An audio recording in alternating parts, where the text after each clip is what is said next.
name's Morgan Schutz Blackrose. Welcome to the Nanna Kissed Baby Show.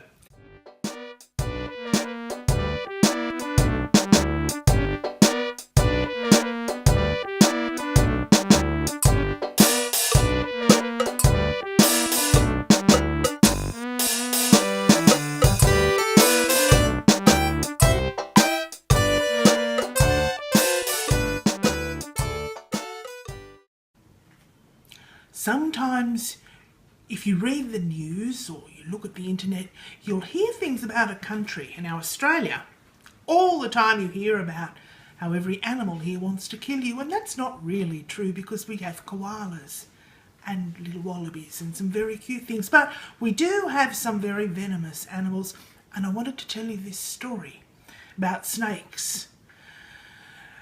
Snakes do come in houses quite often, more often than you think, so you do have to be careful, especially if you have a baby. Just recently in Brisbane and in the nearby areas, there's been some incidences of various snakes that have come in, and snakes are very shy creatures on the whole, so they can hide. So you do have to keep an eye out. But I didn't grow up here in Brisbane. I grew up down south. And when I was a baby, my mother was constantly on the lookout for snakes. She would take me out in the pram for walks in the bush. We lived in the country. And one day, she had me in her pram and she left the pram outside while she'd gone inside. She was making a cup of tea, peeling the potatoes, making lunch, doing all of those things. And she came out on the back steps and she saw that curled around the tyres of the pram was a black snake making its way up through the tyres up to the pram basket. Now my mother was a fearless woman, not daunted by snakes at all.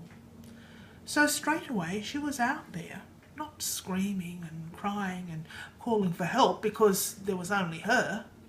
She immediately found a shovel, a rake, a pick, whatever implement came to hand, and she bashed the snake to death.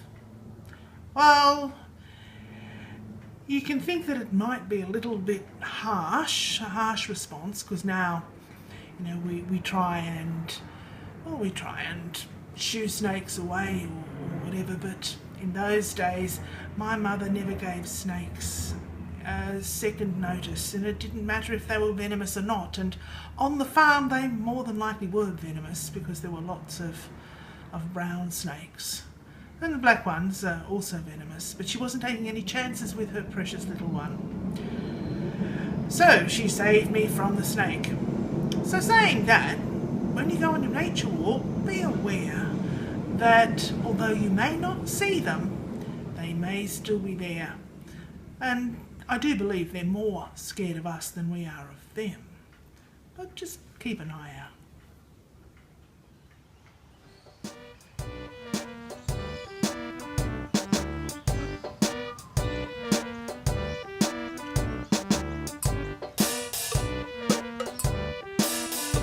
So, what are we going to use to accompany our song?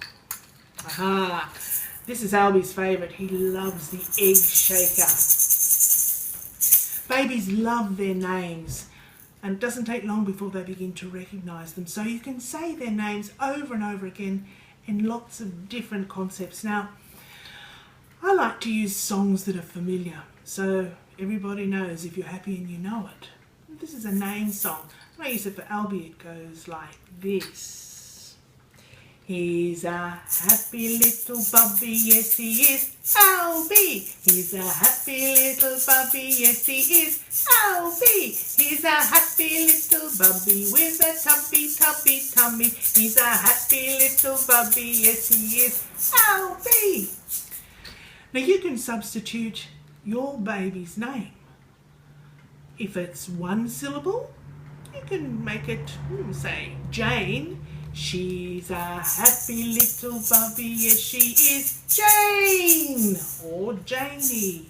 Or you can give it an adjective. She's a happy little bubby, yes she is. Our Sue! Well, a possessive rather than an adjective.